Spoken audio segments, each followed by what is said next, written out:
Bonsoir à toutes et à tous, heureux de vous retrouver pour la tranche info en direct sur votre antenne Canal 10 Télévision avec au programme de cette soirée Info 10, le journal local et régional qui sera suivi du Focus, une heure de débrief sur l'actualité, mais pour l'instant place au JT.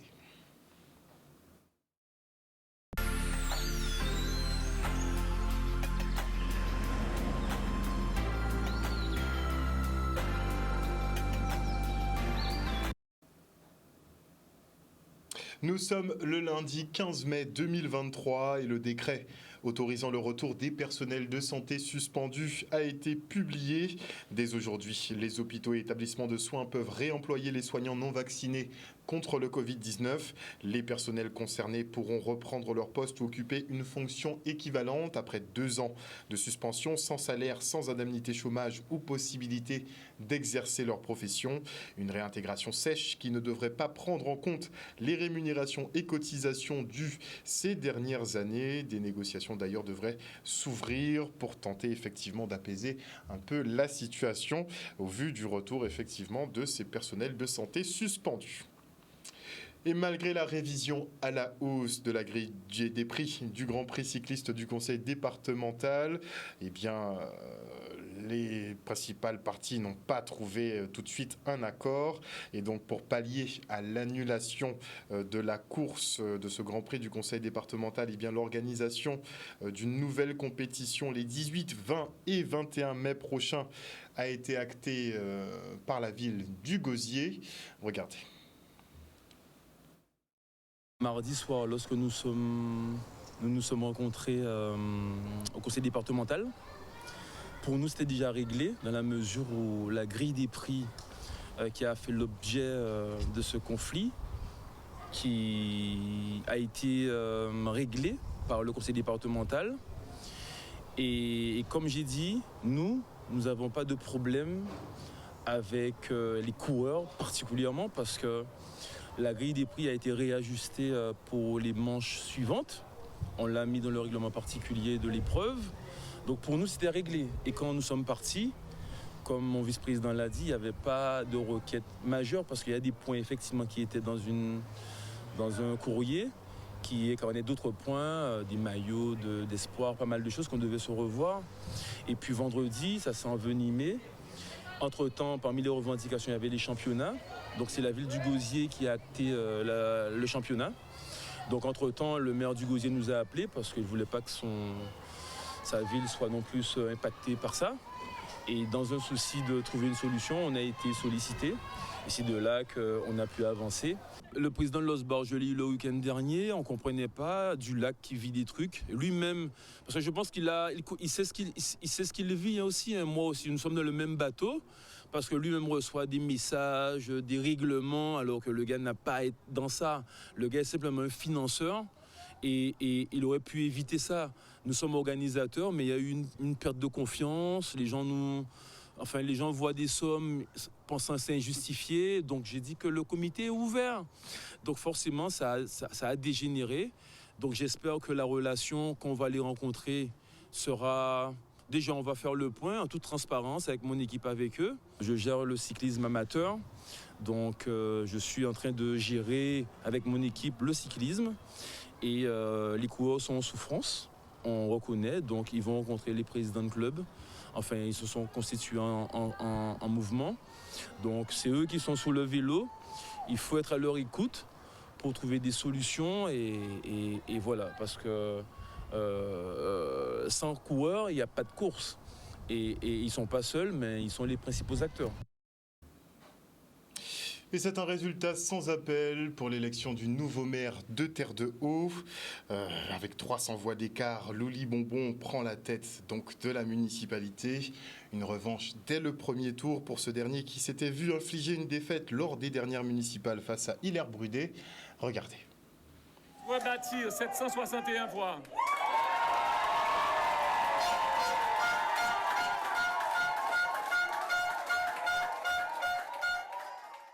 Elle était attendue par la population, je pense, parce que depuis 3 ans, les Saintois n'ont pas tellement bien compris la façon de gouverner d'Hilaire-Brudet.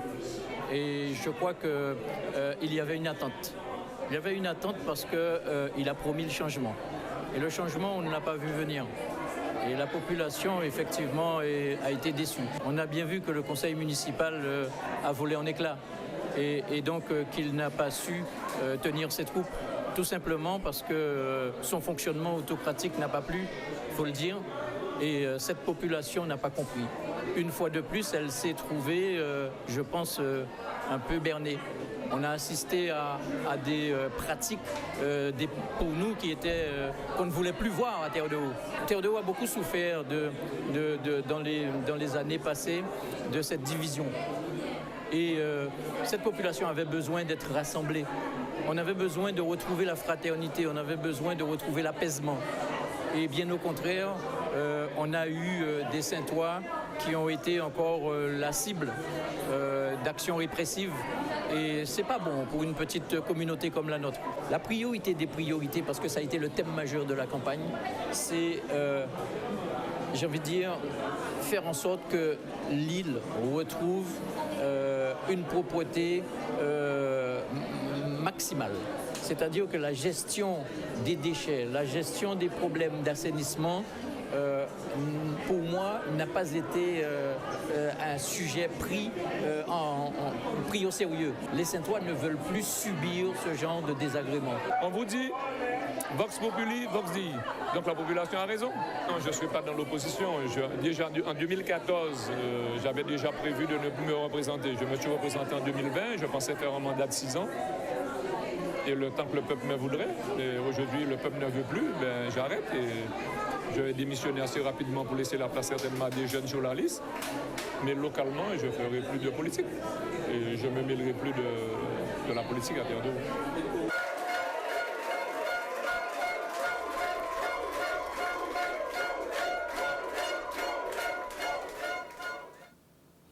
Dans le cadre du projet Urbaïti, une délégation haïtienne était de passage sur l'île pour bénéficier de notre expertise en termes de gestion des déchets.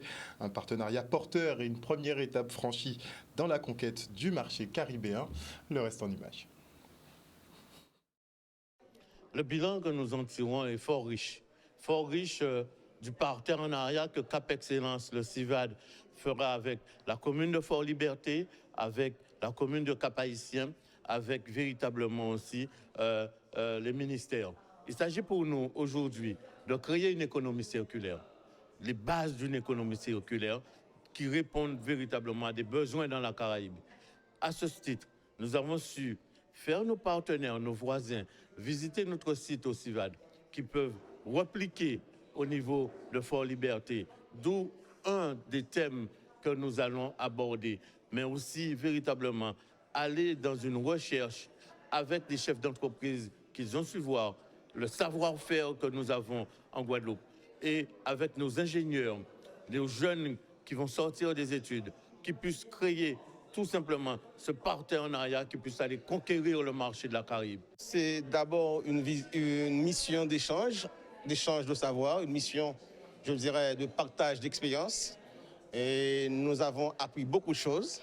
Et sur la thématique gestion des déchets, particulièrement où nous avons eu le bonheur de visiter des sites. Et nous avons pu voir des installations qui nous attirent sérieusement.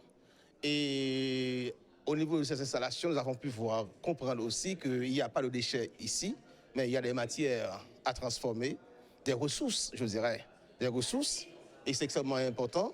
Donc, nous avons pu voir les installations pour comment je peux dire ça, pour la maîtrise et l'exploitation des déchets, et qui c'est vraiment intéressant.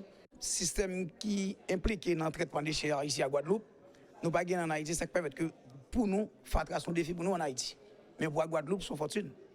C'est ça que je parle avec une belle vision pour faire promotion avec Jeunesse Takay, pour me dire que à Guadeloupe, mais qui va traiter, alors que nous-mêmes, tout en Haïti, nous sommes capables de modeler sur la Guadeloupe pour nous permettre que nous fassions faire ça, on revient pour nous, quand on fait éducation, et les gens cultivés font une motivation civique à travers du département, à travers du commune de la Caïma Abdigère, parce que ma vie dans une ville côtière, et une ville qui safe et qui est sécuritaire, parce que pour nous, à Fort-Liberté en Haïti, c'est la référence d'Haïti, Fort-Liberté. c'est une ville sécuritaire et propre. Retour maintenant sur la conférence sur l'afrofuturisme autour d'une question centrale, à savoir comment se représenter en tant que caribéen et créolisé dans un monde futuriste. Le monde artistique et littéraire guadeloupéen a été convié à un échange avec l'auteur Michael Roch. Regardez. Cette conférence, c'était surtout de permettre de réunir différents acteurs du monde artistique et littéraire guadeloupéen pour échanger avec l'auteur Michael Roch sur l'afrofuturisme au pluriel, ou du moins comment se représenter en tant qu'Arabéen, que créolisé, dans un monde futuriste. Chaque personne a sa projection, effectivement, ses envies, ses idéaux. L'idée de cette conférence, c'est de pouvoir faire un tour des principaux acteurs sociétaux et de leurs idées et de voir comment on peut les articuler pour espérer inventer un avenir désirable. Le débat est très riche et très intéressant puisque chacun amène son point de vue, que ce soit au niveau de la langue créole, que l'on sait que une langue elle est vivante, donc elle évolue, elle se transforme, surtout qu'en Guadeloupe on a différentes communautés, donc on parle aujourd'hui un créole avec des mots haïtiens, des mots martiniquais, avec des mots aussi anglais ou espagnols.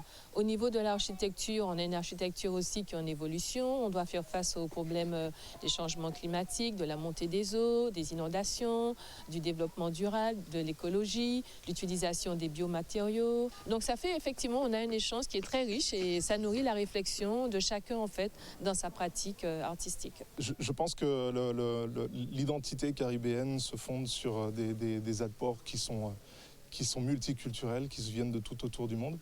Et c'est peut-être, à la fois c'est notre grand drame, cet arrachement atavique que l'histoire nous a fait subir.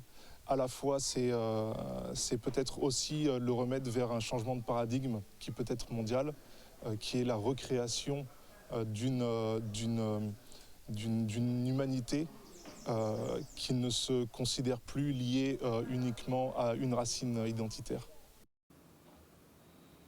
Encourager les initiatives entrepreneuriales des jeunes canaliens, voici l'objectif du parcours de la réussite organisé par la municipalité. Un temps d'échange et de partage entre jeunes et entrepreneurs aguerris qui pourrait inspirer de nouvelles vocations. Le reste en images. Aujourd'hui, on a une belle rencontre avec la jeunesse canalienne, la jeunesse du territoire de la communauté d'agglomération du Nord-Grande-Terre, où le sujet qui est partagé aussi ce soir, c'est l'entrepreneuriat dans un premier temps et ensuite pouvoir survenir et passer les difficultés de la vie. Donc deux thèmes assez importants. Et ce soir, ce qui est fort, c'est qu'il y a véritablement un vrai partage d'expériences, partage des difficultés rencontrées, des conseils qui sont donnés, où tout un chacun arrive à s'exprimer, à se dire que même dans la difficulté, on peut réussir des choses lorsqu'on a la volonté, qu'il existe des moyens pour pouvoir s'en sortir. Nous, la collectivité, avec les élus qui m'accompagnent, on lance aussi un signe fort à la jeunesse pour dire à cette jeunesse-là, vous n'êtes pas seul. L'objectif aujourd'hui, c'était de faire 2 plateaux. Alors un plateau avec des entrepreneurs du Nord-Grande-Terre. Donc le développement économique de ces communes-là, des communes généralement qui ont une différence dans leur manière d'appréhender le développement économique. Donc ce sont des communes, on dirait de la ruralité, et développer ces communes-là, ça passe beaucoup par des initiatives individuelles. Donc valoriser, encourager les initiatives de jeunes, le savoir-faire de jeunes, et c'est ça le but aujourd'hui. Et le deuxième plateau, c'est des personnalités invitées d'honneur. On va définir la notion de la réussite sur 3 thématiques. Réussir dans la vie, réussir sa vie et réussir à s'en sortir. Je revends des vêtements de marque, en fait. Je suis revendeur de vêtements de marque à un prix abordable chez les particuliers, en fait.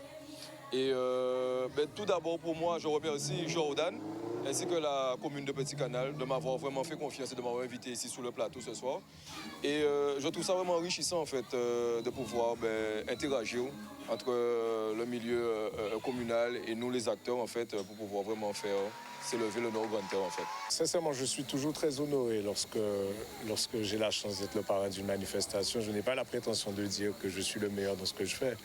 Donc j'ai envie de dire, je suis très content et je remercie bien entendu Jordan de m'avoir impliqué dans ce projet et j'espère vraiment être un très bon parrain. Mais vraiment, dans le travail que je mène, je suis plus dans une dynamique d'être reconnu.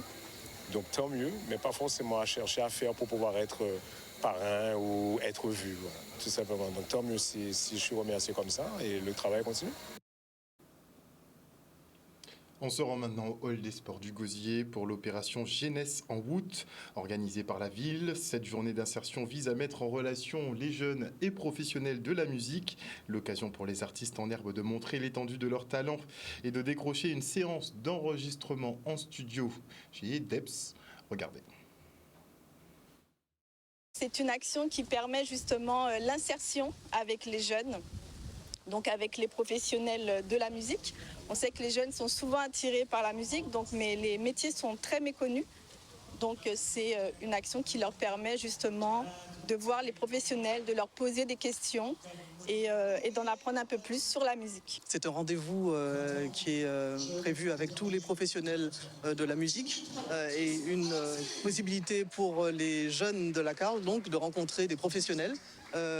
Qu'ils soient managers, ingénieurs en son, des artistes, etc., pour véritablement comprendre la réalité de leur métier, leur parcours, et puis effectivement échanger avec les jeunes sur, leur faire profiter finalement de leur expertise. C'est une bonne initiative, hein? C'est une bonne initiative pour développer la culture musicale guadeloupéenne et trouver de nouveaux acteurs, de nouveaux artistes et pouvoir s'informer surtout sur comment faire, comment se développer artistiquement et musicalement surtout dans notre milieu guadeloupéen pour peut-être s'exporter en France. Ça leur permet justement de pouvoir exprimer. Donc il y en a beaucoup qui sont venus avec leurs propres œuvres. Et donc là, on les juge justement et à la clé, ils ont droit à un prix, un merveilleux prix, donc un enregistrement en studio avec Deps. Je pense qu'il faut perpétuer ça dans le temps. Hein. Comme je dis, c'est la première édition. J'espère que la prochaine sera encore mieux.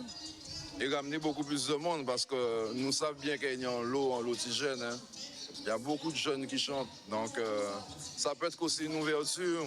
Ça peut être aussi un truc pour les canaliser, un truc pour ramener un peu de paix. La musique, c'est l'amour. Hein. Donc si on peut faire un lot et ramener encore plus si jeunes, faire beaucoup plus de publicité, c'est ça qui est encore meilleur.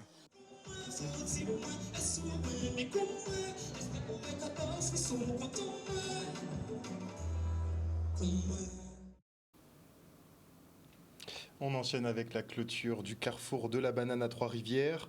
3 jours durant, le musée dédié aux fruits du soleil a été délocalisé au théâtre de Verdure pour le plus grand plaisir des visiteurs. Près de 700 élèves ont d'ailleurs participé à l'événement et bénéficié des connaissances du docteur Henri Joseph qui parrainait la manifestation. Regardez. Nous avons accueilli près de 700 élèves du sud Basse-Terre, donc des communes de Trois-Rivières, Terre-de-Bas, Terre-de-Haut, Gourbert, Baïf. Donc c'est dire que c'est une manifestation qui a intéressé. Donc les élèves, durant déjà plusieurs mois, se sont penchés sur une expression à travers la banane. Nous avons eu de nombreuses réalisations, de belles œuvres, et donc que nous avons pu déjà récompenser. C'est la première fois que nous décentralisons notre musée. À la demande de la municipalité, je trouve que M. le maire a compris qu'il était nécessaire que tout le monde s'approprie. La banane ne m'appartient pas seulement, la banane appartient à toute la Guadeloupe et nous voulions que tous les Guadeloupéens soient des ambassadeurs de la banane de ce pays. Beaucoup de questions, notamment santé, puisque le thème, c'était vraiment les bienfaits de la banane dans l'alimentation. On a revu ensemble les recommandations générales de santé publique.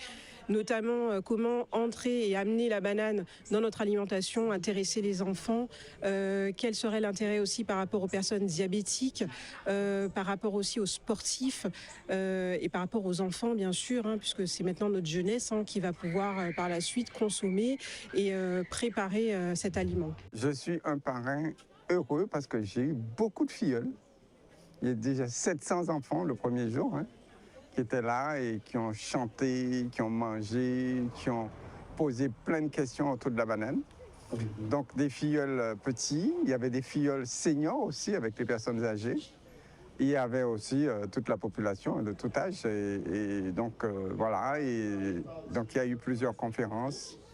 Donc hier, j'ai fait une conférence sur les vertus de la banane. Ce matin, avec le docteur Dorothée, qui est fille de Nancy Bureau. Nancy Bureau qui a fait un travail magnifique, magnifique. Donc bravo à la mairie de Trois-Rivières d'avoir eu cette belle initiative et de le faire en partenariat avec les cultivateurs de bananes, mais également avec la Maison de la Banane. Pour moi, c'est une manifestation réussie et qui redonne de l'espoir à la banane.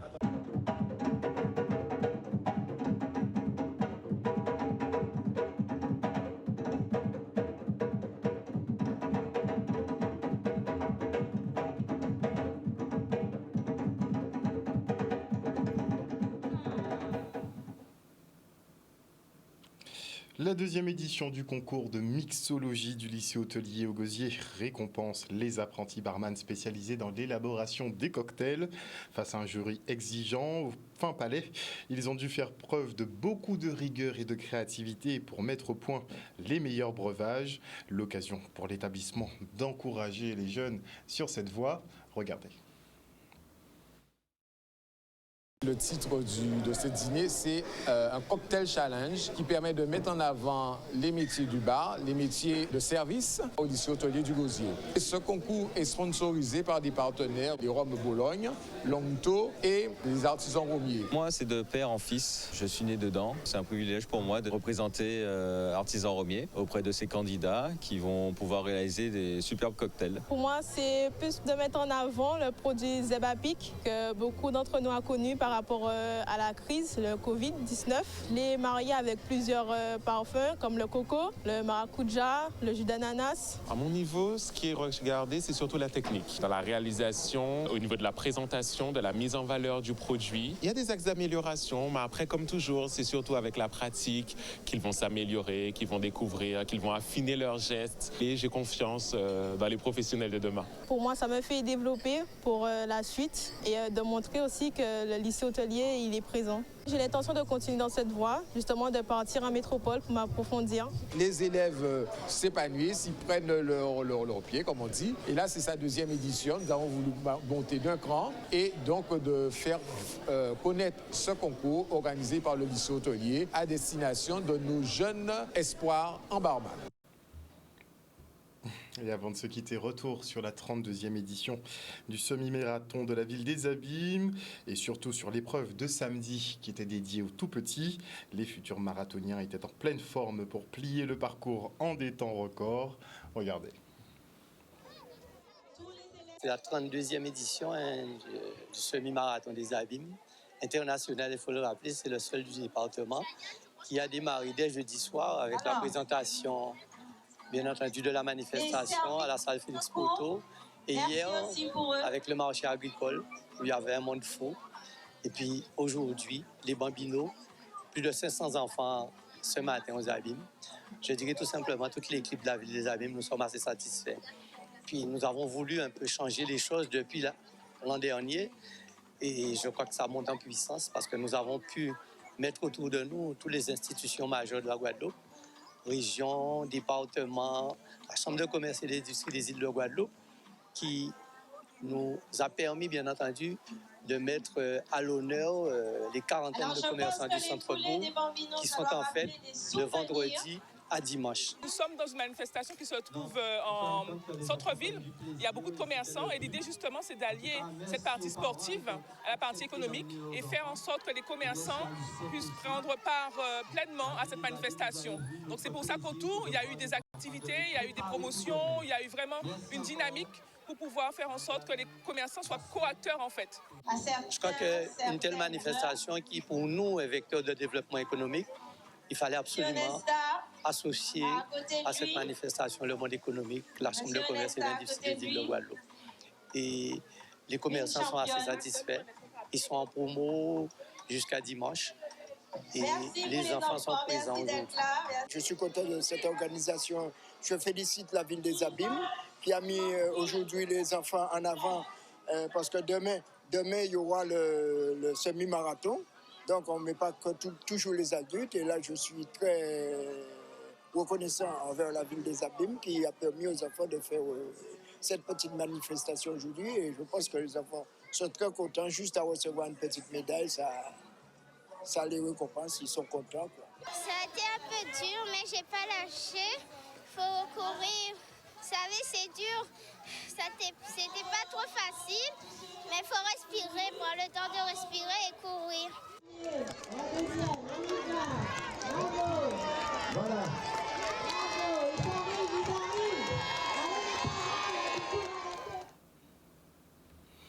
Voilà, chers téléspectateurs, nous sommes arrivés au terme de ce journal. N'oubliez pas qu'à compter d'aujourd'hui, eh bien, les hôpitaux et établissements de soins peuvent réemployer les personnels de santé non vaccinés contre le Covid-19.